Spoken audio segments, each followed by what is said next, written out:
La fatigue, l'asthénie est le principal trouble dont se plaignent patients et patientes pendant les traitements et après les traitements sur une très longue période.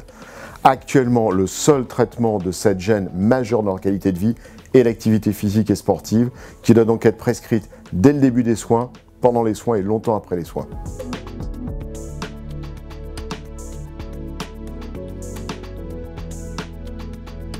Les troubles neurocognitifs frappent un quart des patients et des patientes lors du diagnostic. Ces troubles neurocognitifs vont s'aggraver de façon forte pendant la chimiothérapie, puis remonter progressivement et de façon incomplète à l'état de base qu'ils avaient à distance des traitements. Ça veut dire que si vous ne prenez pas en charge ces patients et ces patientes dès la prise en charge thérapeutique du cancer pour une prise en charge de leurs troubles neurocognitifs, vous vous retrouvez avec des gens qui vous disent « j'ai du mal à me concentrer, j'ai du mal à dormir, j'oublie tout, j'ai perdu mon travail car je suis devenue incompétente ». Ces troubles neurocognitifs, il faut les combattre. Si la patiente ou le patient a une activité physique suffisamment intense, régulière, il a beaucoup moins de troubles neurocognitifs pendant le traitement et il retrouve beaucoup plus vite son état de capacité intellectuelle à distance des soins par rapport à quelqu'un qui n'en fait pas pendant le traitement et qui n'en refait pas après. Donc oui, une évaluation de la pratique sportive tout de suite, pourquoi pas une évaluation des troubles neurocognitifs tout de suite, et dès que le patient ou la patiente se plaint de troubles de concentration, une activité physique doit être prescrite tout de suite pour éviter que ce phénomène s'aggrave et aboutisse à des troubles de la qualité de vie et une perte du registre social.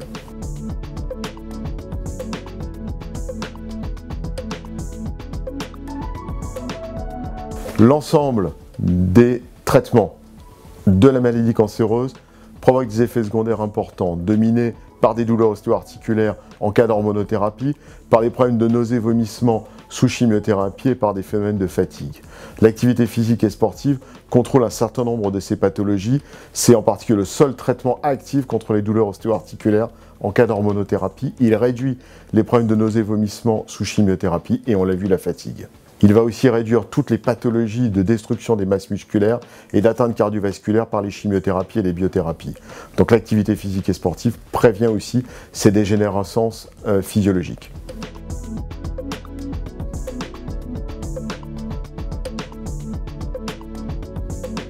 La maladie cancéreuse altère profondément la qualité de vie des patientes et des patients, que ce soit avant, pendant et après les soins. Une activité physique régulière, suffisamment intense et sécuritaire améliore l'ensemble des paramètres, que ce soit physique, capacité de se déplacer, psychologique, ressenti de soi-même par rapport à son corps, spirituel, projection dans l'avenir, et aussi sociétal, retour à une vie plus normale possible dans son lieu familial et un retour à l'emploi. L'activité physique est donc absolument indispensable pour améliorer la qualité de vie de nos patients et patientes.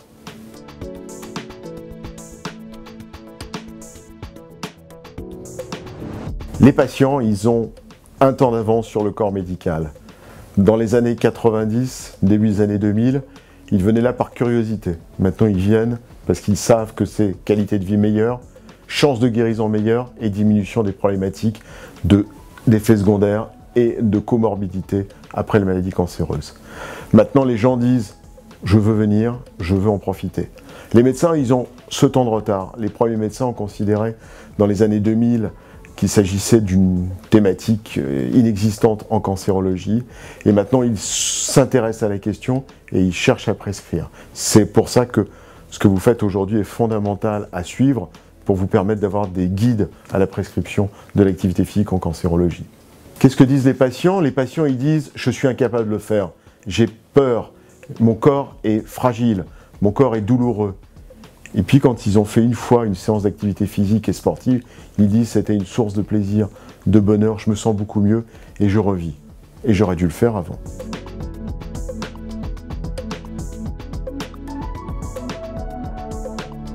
Les médecins, qu'est-ce qu'ils disent? Ils disent surtout bougez pas, vous êtes fatigué, vous avez une maladie cancéreuse, ça va s'aggraver si vous bougez. Bien au contraire, le fait de bouger diminue la fatigue. Le fait de bouger de façon sécuritaire ne s'accompagne d'aucune complication. Donc cette crainte médicale de voir survenir des complications est maintenant totalement balayée par les études, qui en plus donnent des bénéfices évidents en termes de chances de guérison. Alors en fait, les patients, ils ont une différence selon qu'ils fassent eux-mêmes une activité physique sportive ou pas. Les prescripteurs médicaux les plus actifs sont ceux qui ont une activité physique et sportive, car ils connaissent déjà les bénéfices pour les patients, et quand ils en prescrivent, ils s'aperçoivent que ce bénéfice qu'ils ressentent pour eux est aussi décrit par les patients. Ceux qui n'ont pas d'activité physique sportive personnelle se sentent un petit peu obligés de les prescrire sous l'influence du patient et de sa famille, et là ils s'aperçoivent qu'il y a un énorme changement dans le regard du patient vis-à-vis de lui-même. Donc là, évidemment, la première fois ils sont réticents, la deuxième fois ils sont moteurs.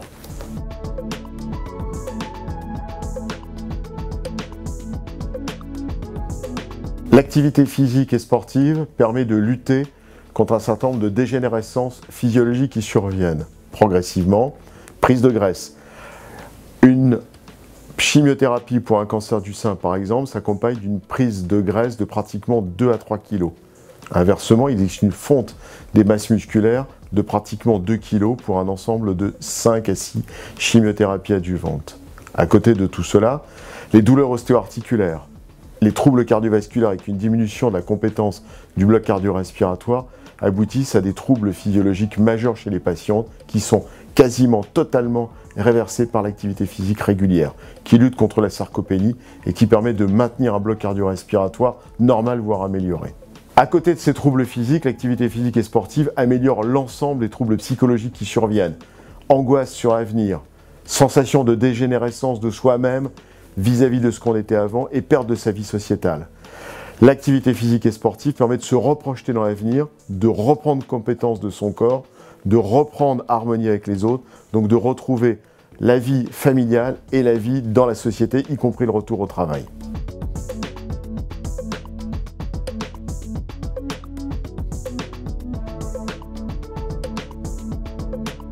En situation métastatique, les données sont beaucoup plus faibles, nous modifions la qualité de vie.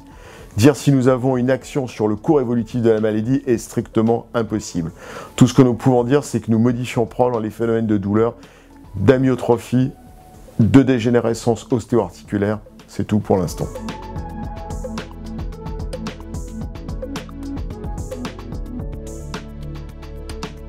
Dans les cancers du sein localisés, les données sont claires. Nous avons 8 cohortes suivies de façon longitudinale sur un très grand nombre de patientes porteuses de cancer du sein non métastatique, traitées par chimiothérapie, radiothérapie ou hormonothérapie. Les données sont simples, c'est 40%. Vous réduisez le risque de rechute du cancer du sein de 40%, quel que soit l'ensemble des autres paramètres étudiés en études multivariées, que ce soit l'âge, le statut hormonal, l'HER2, l'extension tumorale initiale ganglionnaire ou non, le lieu de vie, le tabagisme, tous les autres facteurs associés retrouvent à chaque fois un bénéfice de l'activité physique et sportive de l'ordre d'une diminution du risque de rechute de l'ordre de 40%, avec un bénéfice en survie tant sur ce risque de rechute que sur la prévention des autres comorbidités qui peuvent survenir après le traitement d'un cancer du sein.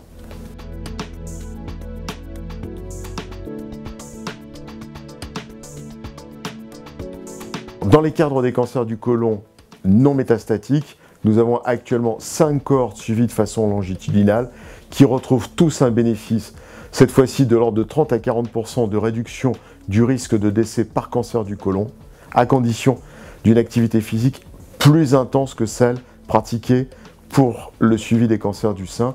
Nous sommes cette fois-ci sur des activités de l'ordre de 18 metteurs qui correspondent déjà à des chiffres d'intensité forte à pratiquer par semaine, mais le bénéfice est important et il s'associe là aussi à un bénéfice en termes de survie globale, en termes de survie spécifique, car nous réduisons aussi les autres comorbidités, diabète, maladies cardiovasculaires, troubles neurodégénératifs.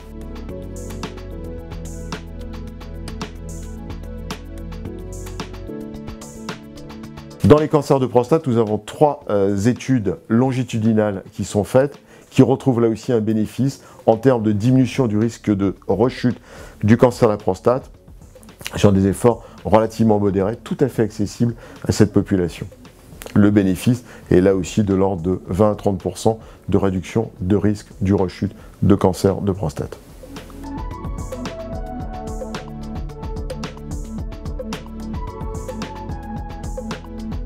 Si on regarde l'ensemble des données donc, dans les cancers du sein, du côlon et de la prostate, on retrouve toujours ce chiffre de l'ordre de 30 à 50% de réduction du risque de décès. Quand on fait une méta-analyse incluant des cancers de moindre incidence, donc avec des cohortes plus restreintes, on retrouve toujours ce bénéfice de 40% de réduction du risque de décès en rapport avec la pratique d'une activité physique régulière, suffisamment intense et sur une période prolongée. Donc prescrivez cette activité physique et sportive au même titre qu'un soin classique.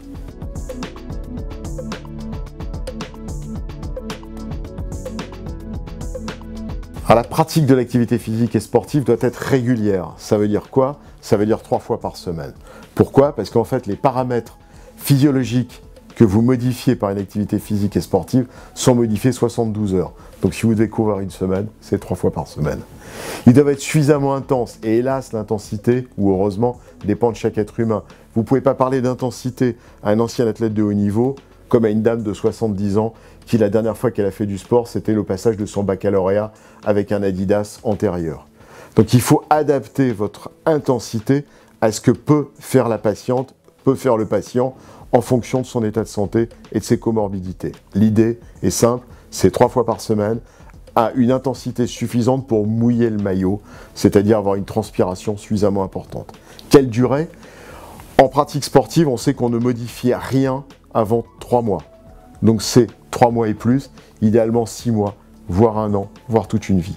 Pourquoi toute une vie? Parce que vous changez les autres comorbidités dont on parlait tout à l'heure, maladie d'Alzheimer, dégénérescence neurocognitive, troubles cardiovasculaires, diabète, ostéoporose. Donc oui, 3 fois par semaine, oui, intense pour être fatigué le lendemain matin ou avoir une sueur importante pendant la séance et sur une période la plus longue possible. De toute façon, les patientes, quand ils l'auront fait une fois, elles voudront ou ils voudront le faire sur une période très longue.